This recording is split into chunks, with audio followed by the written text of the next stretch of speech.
Dalam tauhid ada prinsip dia. Dalam fiqh tu ada prinsip dia. Tak. Bila kita mengajar fiqh, bila kita sering ketengahkan ulama-ulama lain yang di luar daripada mazhab yang kita tahu. Kadang-kadang ada setengah daripada kita. Asyik dia sebut Imam Malik, Imam Ahmad, kita mazhab Syafi'i. Tu dia tak faham prinsip ilmu yang sebenar terutama dalam fiqh.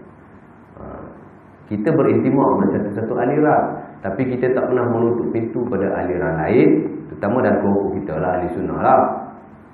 Bahkan kita kena buka pintu seluar-luarnya supaya perkongsian tu dia jadi subur dan kita tak timbul salah faham, kekeliruan dan sebagainya. Macam yang pernah berlaku lah, ni pengalaman saya sendiri. Saya dah 3-4 tahun mengajar. Banyaklah kerana yang kita hadapi kan.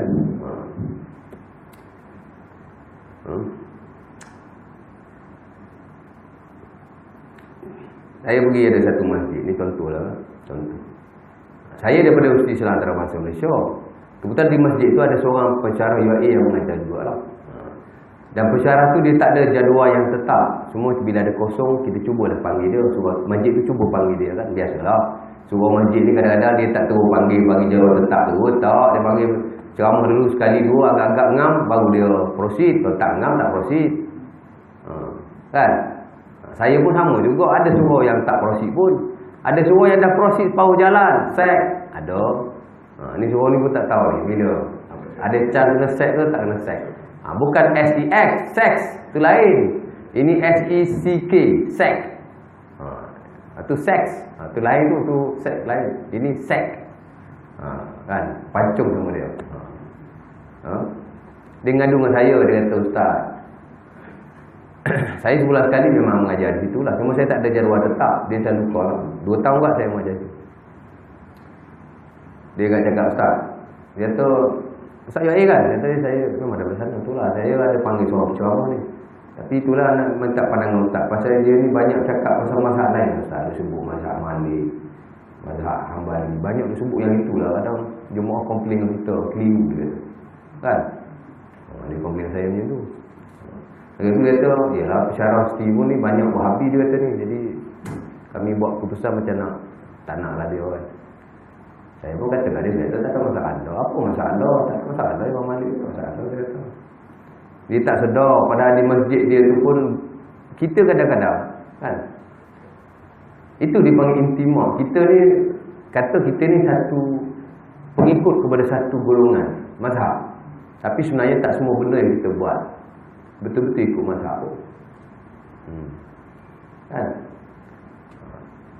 Kebetulan di masjid dia tu pula lepas maghrib dia terus azan, dia terus qamat. Dia tak ada tunggu sembahyang sunat apa, memang tak ada. Jaranglah kita jumpa. Saya berkuliah ni banyak tempat lah. Saya tak pernah jumpa melainkan surau mamak di Bukit Ramang Putra yang duduk mengajar seminggu sekali, tu je yang buat. Masjid-masjid kita tak buat macam tu. Tapi masjid dia buat. Dia tak sedar yang azan terus qamat dalam solat maghrib tu bukan mazhab kita. Itu semua satu wajah daripada mazhab Hanafi. Namun pentahkik mazhab dan ilmu fiqh Islam ni pun kadang-kadang tak mengiktiraf amalan itu dengan sebab dia bersandar kepada beberapa nas yang baik. Banyak yang mazhab Hanafi tak buat pun. Tapi kita kan, kebetulan saya mengajar the next kuliah tu, saya pun kongsikan lah. Saya kongsikan. Saya beritahu bahawa bukan tak boleh, tapi sebenarnya dia tak berapa sesuai. Ramai ilmuwan-ilmuwan hari ni tak suka amalan tu sebab mazhab Syafi'i pun tak ada itu. Mana ada mazhab Syafi'i azan tu qamat kan? Al-Imam Al-Baghawi sebut dalam buku dia Al-Muhazzab fi Fiqh Syafi'i, permunian mazhab Syafi'i. Kita nak tahu dia panggil pandangan-pandangan berkualiti dalam mazhab Syafi'i ini, kita rujuk buku dia lah, Al-Baghawi kan. Dia kata wa yusal bainal iqamah wal azan fala faidata fi. Dia kata kalau dihubungkan antara azan dengan iqamah, maka tidak ada faedah azan itu. Tak ada faedah.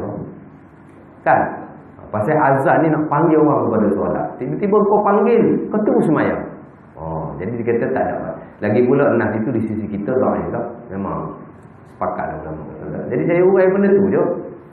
Saya kata jadi saya sarankan kita ambil yang muktamad dalam seluruh ulama, bahawasanya maghrib ni kita Kita menghormatilah mazhab Hanafi, tapi kita bukan mazhab Hanafi.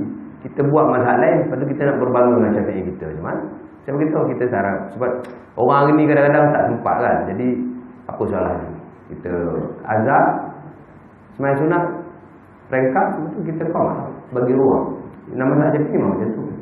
Tapi jumhur ulama memang macam tu. Oh, terus set. Tak panggil dia lah. Ha?